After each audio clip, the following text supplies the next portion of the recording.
महादेव। आज की इस वीडियो के अंदर हम देखने वाले हैं रेंज फंक्शन। रेंज फंक्शन का यूज़ क्या है पीएचपी के अंदर, तो आओ हम देखते हैं। तो रेंज फंक्शन हमको एक नया एरे रिटर्न करता है, तो मैं एक नया वेरिएबल ले लेता हूँ न्यू एरे के नाम से, और यहाँ पे मैं सिंपली रेंज फंक्शन का यूज़ करूँगा। रेंज फंक्शन का यूज़ करने से पहले हम ऊपर उसकी सिंटैक्स है उसको हम देख लेते हैं। तो यहाँ पे मैं लिख देता हूँ सिंटैक्स, और यहाँ पे मैं रेंज फंक्शन की सिंटैक्स लिखने वाला हूँ। यहाँ पे रेंज हमारे पास से पहले तो स्टार्ट वैल्यू लेता है और एंड वैल्यू लेता है, और आखिरी में वो स्टेप्स नाम का जो तीसरा पैरामीटर है वो ऑप्शनल है, इसलिए मैं उसको एक काउस में डाल देता हूँ। यहाँ पे एक और काउस लिख लेते हैं। तो ये हमारा स्टेप्स वाला है वो ऑप्शनल है, बाकी जो पैरामीटर हमको देना कंपलसरी है, स्टार्टिंग वैल्यू और एंडिंग वैल्यू, जिसके कारण ये हमको क्या करेगा, हम मान लो कि हमने 1 से 10 तक हम जो है नंबर प्रिंट करवाना चाहते हैं, तो ये हमको 1 से 10 तक के नंबर रेंज के नंबर प्रिंट करवा के दे देगा। यह फंक्शन है बहुत ही यूज़फुल है पीएचपी के अंदर। तो प्रिंट अंडरस्कोर आर करके मैं प्रिंट करता हूँ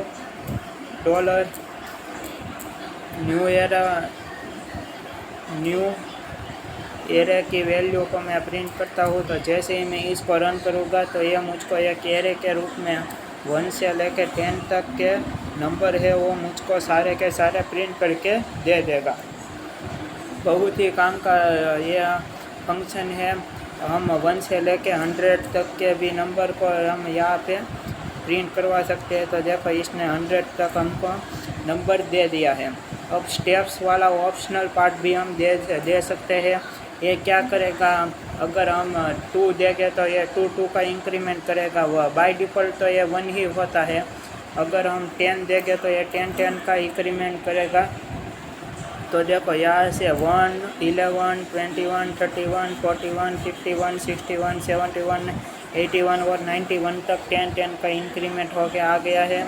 अगर मैं 0 से करूँगा तो ये मुझको 0 से 100 तक का सारा इंक्रीमेंट है वो मुझको दिखा देगा, पर अभी मैं 0 से नहीं 1 तक या 1 से ही रखूँगा।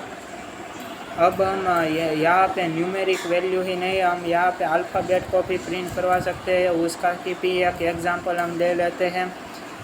तो उसके लिए भी हम $न्यू एरे ही ले लेते हैं।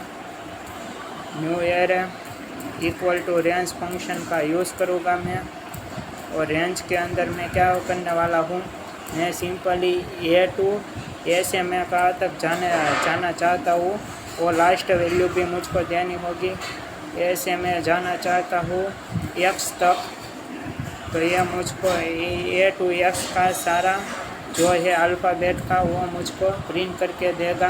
देखो इस तरीके से W और X तक का दे दिया है उसने मुझे। मैं इसको रिवर्स ऑर्डर में भी कर सकता हूँ। यहाँ पे अगर मैं ये स्मॉल और कैपिटल देता हूँ तो क्या होता है, स्मॉल और कैपिटल के बीच का जो भी होता है वो सारा कुछ यह मुझको प्रिंट करके दे देता है। इस तरीके से बहुत ही ब्यूटीफुल तरीके से ये वर्क करता है हमारा रेंज फंक्शन। आई होप कि आपको समझ में आ रहा होगा।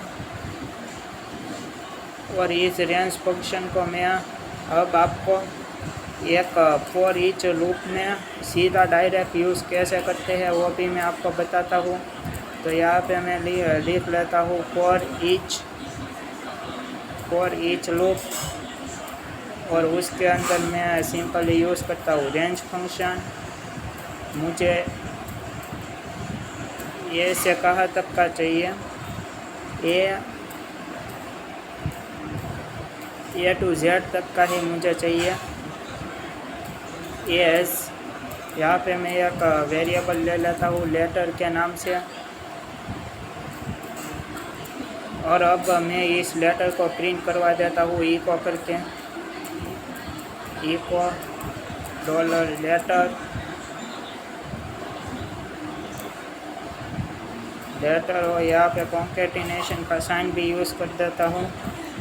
और अब जैसे ही मैं इसको रन करूँगा तो यह मुझे ए टू जेड तक का सारा जो है वो फॉर ईच लूप के अंदर का मुझको प्रिंट करके सही तरीके से सही फॉर्मेट में दे देगा। आई होप कि आपको ये पूरा जो मैंने रेंज फंक्शन आपको बताया है वो आपको पूरा आ गया होगा। तो आज की वीडियो यही तक, मात।